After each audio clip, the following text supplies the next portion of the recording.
Hello and welcome to another StarCraft 2 co-op video. Today we'll be looking at another post from a Chinese forum about the upcoming mutation. Here the OP has given a very detailed post on this mutation.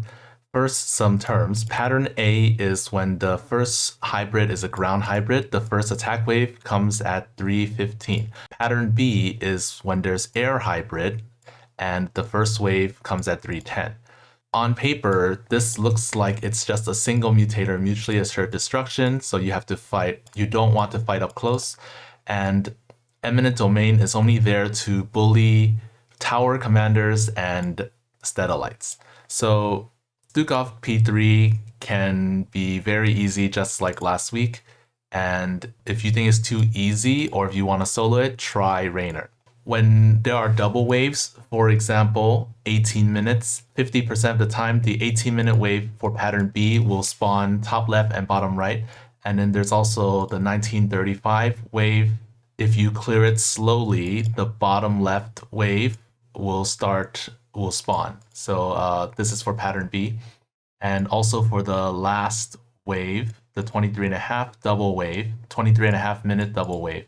The enemy hybrids might just charge straight ahead mindlessly and head towards the temple and the buildings around the temple and units. If you are able to fight them off and just destroy them from a distance, then you do that. And if you don't, then you have to charge forward and destroy them before they get close. That way they will turn around and fight you instead of stopping at the temple.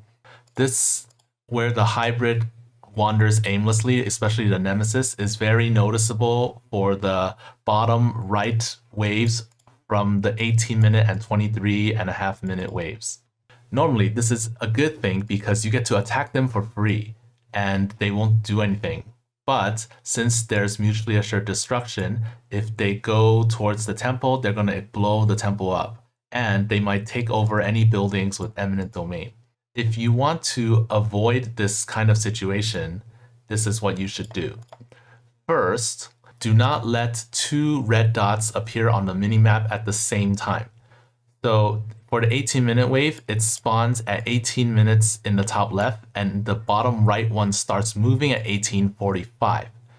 The 23-minute wave, double wave, spawns at 23 minutes 30 seconds in the top left, and the bottom right wave starts moving at 23:55. For pattern B, the top right wave there's a top right wave that spawns at 1935, and the air hybrid will move at 2020 from the bottom left. For these waves, there's a bit of time between them, and if you clear all of them before the movement time of the other side, then the hybrids and the enemies will not mindlessly wander towards the temple. So this is good for commanders who have top bars that can just wipe out an entire area.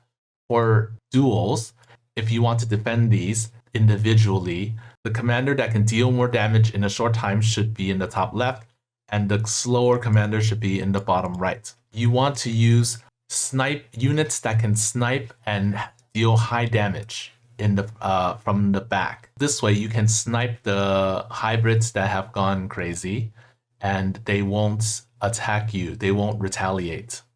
That way it'll be safer and you can take them out before they reach the temple. For example, Stukov can use queens and just spawn broodling the air hybrid. If they charge towards the middle, use something to draw their attention away from the temple. If there's nothing in the middle to draw their aggro and they just keep going, they will go to the meetup point on the opposite side. And at that time, this is also a good time to get rid of them. But during this time, none of your units can attack the hybrids. It has to just walk straight through. And even if there's something like an engineering bay, the hybrids will attack it. So basically, if there's nothing in the path, it doesn't see anything, it doesn't touch anything, none of your units or buildings are in the way, the hybrids will just fly straight across. But if you even have a building there, they will turn around and fight it, and perhaps if you kill it there, they'll explode at the temple. If you let the hybrids blast the temple once or twice, you won't lose as long as you don't let the temple get damaged anymore. The best strategy against this is to clear the map and know the timings. So if you know the timings, you go to the spawn points and you basically spawn camp them. When it's time to fight the hybrids, you hit them and then you retreat. So you basically kite them and then you buy time when you take them out. If you don't manage to destroy all the hybrids and the enemies in the middle of the lane, do not, here in the orange, very important, do not put any buildings near the temple, 6 units. Do not put anything, especially in the bottom right part of the temple, including buildings and structures. Do not put anything there. If possible, do not put anything in the top left and the bottom right so that they can pass through. You should ensure that there's vision in both the top left and the bottom left, because for pattern B, you don't know which one where they will spawn. If you are fighting Zerg for pattern A, or 50% of the time against Terran, you will fight a hybrid destroyer, whose blast is only 3 units, so it's smaller, and it's going to be a lot easier. Recommended commanders: the Hakka P2, the 3 pack leaders can eat the nukes, and then use creeper hosts. Here, do not destroy the ground hybrid first, or you should first destroy the hybrid, but don't waste the creepers. You should basically destroy all the regular units before the hybrids so that you don't waste your creeper hosts, the creepers. This is Lone Wolf. Put 10 points in Odin Mastery, clear the map, and then put SCVs in the top left and bottom left to make sure you have vision. At 18 minutes, you summon the Odin immediately. If it is pattern B, wait until 18:15. If they both spawn in the bottom left, you wait until 18:15 and then you drop the mushroom cloud on them. Then that way you will have the Odin again at the 22:30 wave, and then you can clear it. So for pattern B at 19 minutes and a half, 19 minutes 30 seconds, you put Nux in the top right to deal with the wave.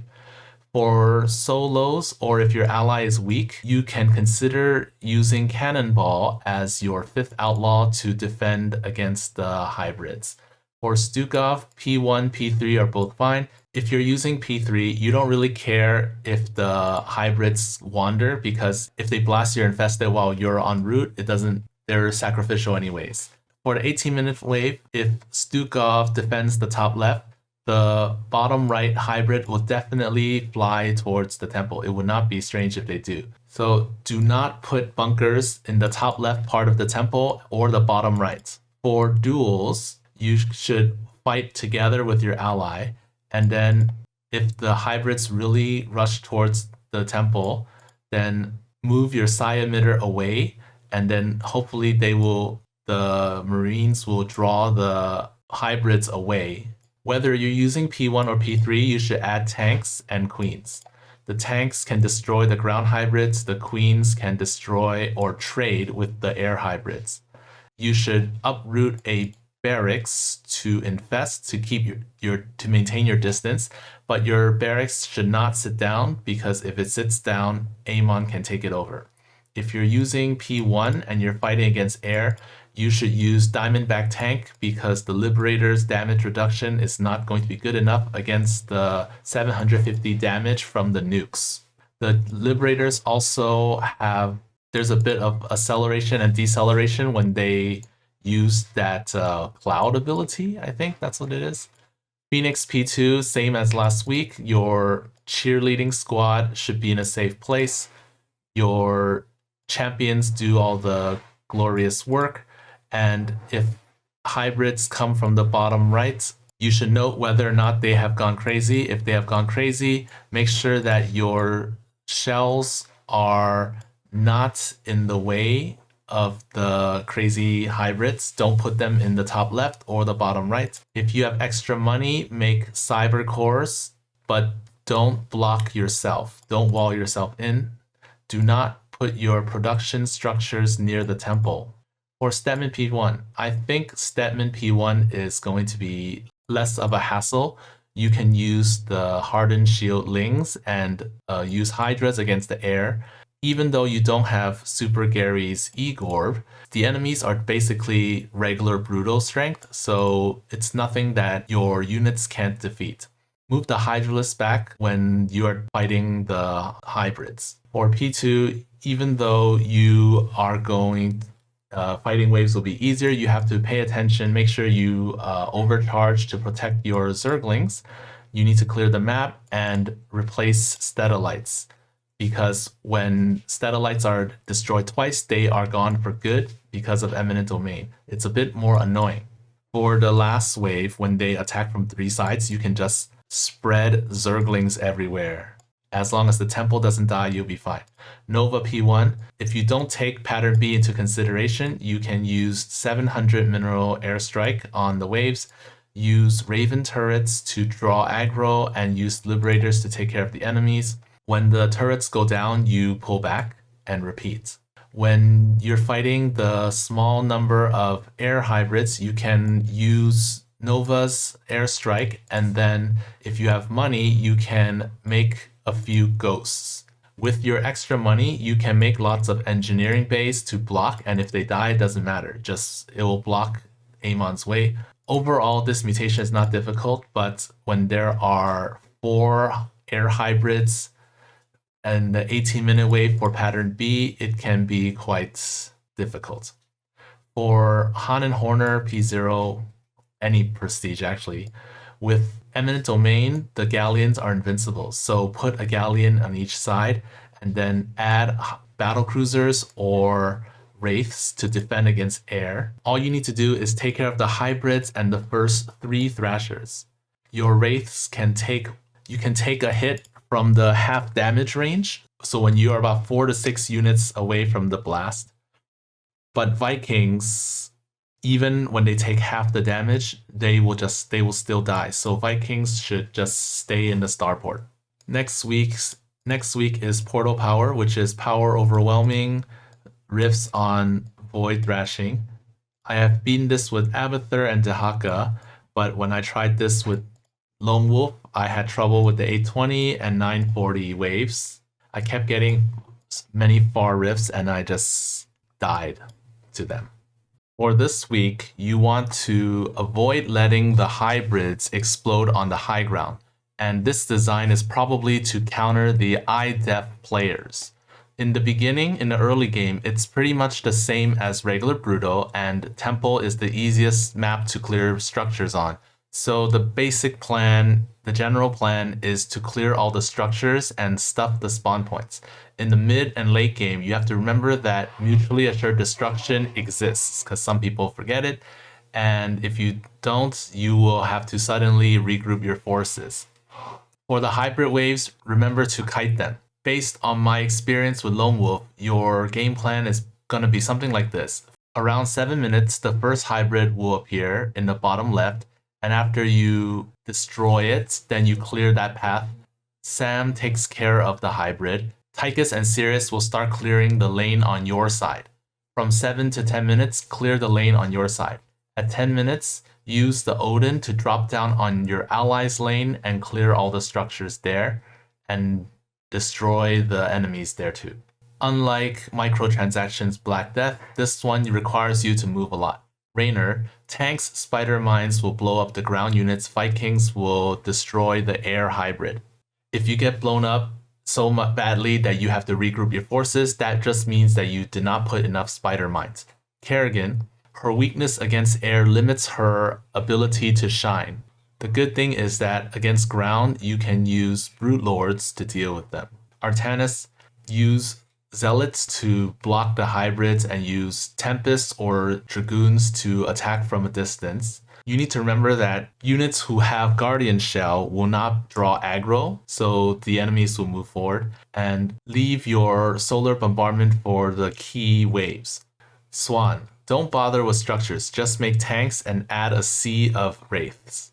At most, make like 2 Flaming Bettys to deal with ground, and then the tanks will deal with the rest. Or you can use floating factories for vision and then use wraiths to take them out. Zagara, just trade with them. Karax, use observers to get vision. Spear of Adun will deal with the hybrids, focus down the hybrid. If you're using P1, then you can use the top bar, the chrono top bar, and your monoliths will become insanely powerful. Crazy monoliths.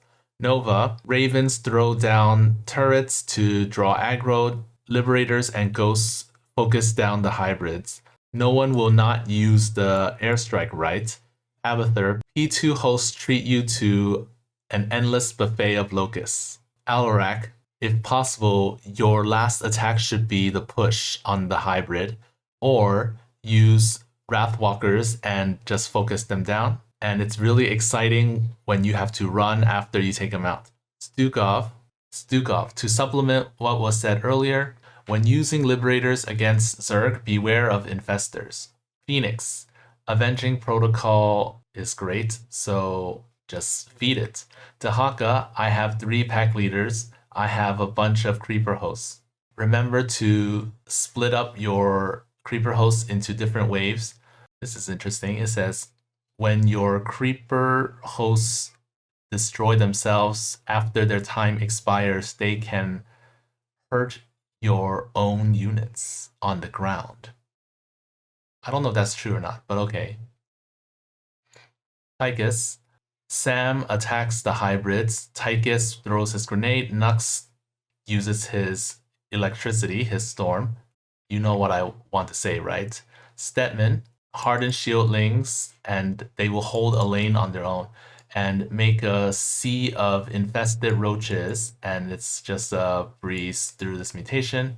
Use P1 for this week. This is for your blood pressure's sake. Zeratol, you can siege your observers and then just throw cannons or project cannons everywhere, or use the enforcers plus abrogators. If you make units, remember to make void arrays, and then after you take out a hybrid, immediately enter the ship. Manx, when dealing with hybrids, just sacrifice a few troopers to blow them up. The rest of the regular units will get destroyed by triple Yamato or ESOs. Just don't let the bunkers get taken over by Amon.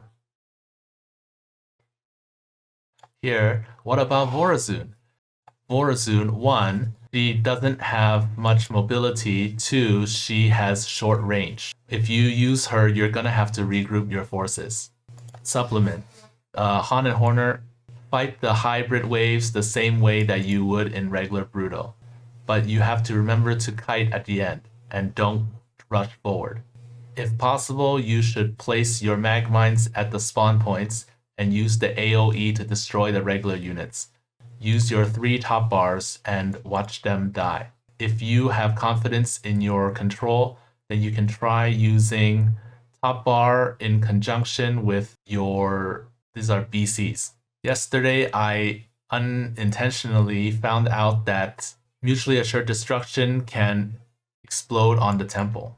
When I play Brutal +6 random with my friend, I've played, this is Mutually Assured Destruction, Avenger, and Boombots.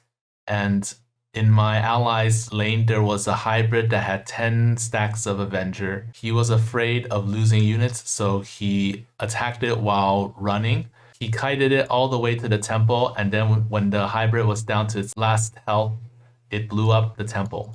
This guy's responding to the previous person, and he said, that's why I wrote a whole long paragraph about how you should avoid letting the hybrids get to the temple.